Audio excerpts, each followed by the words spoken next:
In this video, I'm going to show you how you can turn off autoplay on your Instagram.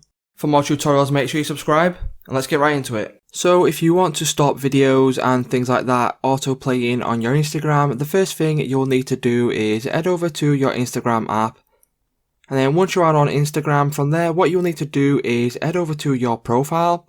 Click on your profile and then click on the three lines in the top right corner of the screen. Once you click on the three lines, you will need to select settings, and then once you have selected settings, you will need to go to account, and then once you have clicked on account, you will need to scroll down until you find mobile data use. Click on mobile data use, and then you will need to check on the data saver check here, and then as you can see, when data saver is turned on, videos won't load in advance to help you use less data.